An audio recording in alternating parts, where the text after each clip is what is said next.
My name's Charlotte Kikel. I'm a nutrition consultant and clinical herbalist with Eat in Peace Wellness Consulting, and today I'm going to show you how to make homemade coconut cream just like you would with whipped cream, but this is for all those people out there who choose to live an extraordinary life without dairy, because that's how I roll. And this took a little bit of perfecting, so just follow the instructions and you'll always have perfect coconut whipped cream every single time, and you can wow your guests that life without dairy is wonderful. Okay, so what you're going to start with are 2 cans of refrigerated. I have to emphasize that. If your coconut cream is not refrigerated, it's not going to set up properly. So refrigerate it overnight, and when you refrigerate it, you want to refrigerate it like this, right side up. But when you go to open it, you want to flip it because fat floats.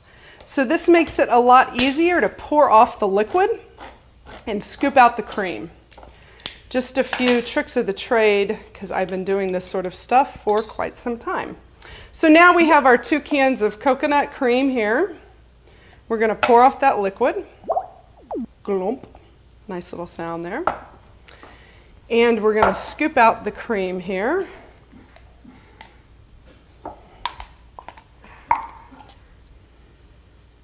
And you can see this is really white and thick. So this is not like coconut milk, right? So don't get creative and make any sort of substitutions. All right, so there's that one. And you could just do half of this if you wanted to, but this stuff doesn't last very long. I mean, people go through it quick because it tastes so good. So I've just learned over the years to go ahead and do the 2. All right, so that is about as clean of a scoop as we're going to get. Okay, and then you want to add a little bit of flair to this with some maple syrup, cinnamon, and vanilla. Now, many people are going to ask, can't I just use vanilla extract? You can, but this is Vanilla Max from Bulletproof, and we're going to put a half a teaspoon here. And I love his products because he actually tests them for mold, which I think is very revolutionary, and he's giving good attention to something with that. But bottom line is, if you use vanilla extract, it's going to add more liquid, and you really want to keep this thick and firm. So a half a teaspoon of the vanilla beans here. And then we're going to go with a half a teaspoon of cinnamon, because cinnamon just adds that little something special. And a lot of people don't understand that cinnamon, when you put it in water, actually thickens up because it has what's called a mucilaginous property, meaning that it swells when you put it with liquids. So it also gives a thicker consistency to your final product, along with the great flavor and good health benefits. So this is a cool little maple syrup dispenser. I think I purchased through the Orvis catalog because I got sick of maple syrup being dribbled everywhere. And here we're just going to add a tablespoon of maple syrup just for a little bit of sweet flair. You don't need a lot. And then you're just going to mix the hell out of it.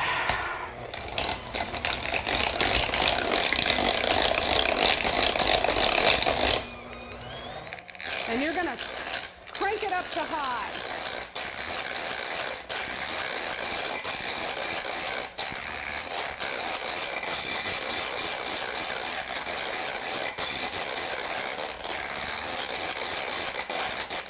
Looking good.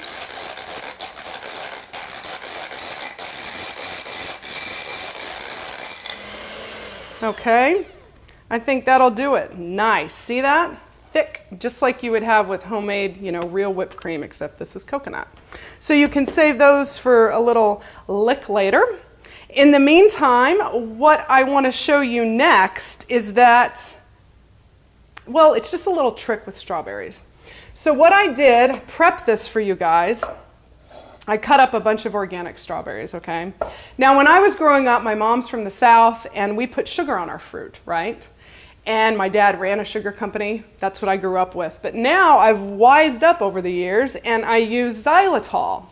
So this is just a brand that I found on Amazon that's made in the USA, which I think is really important with xylitol. We want to make sure that it comes from birch trees, because our ancestors used to chew on birch to brush their teeth. And now we extract this sugar alcohol from the wood, and we have something that really comes close to resembling sugar, but is actually great for our teeth. So just a little sprinkle there, and then we're gonna shake it. Have a little fun in your kitchen, shaking it up. Now, in an ideal world, you would let this sit for a few minutes. So if I'm gonna serve this for dessert, I would do this when I'm preparing my meal, and then it has a chance to marinate. But for you guys, we're just doing this quick and easy. And so you get a cute little small bowl. You scoop some strawberries in there. And then you put a dollop, that's more than a dollop, of whipped cream on top. And it is tasty. Eat in peace.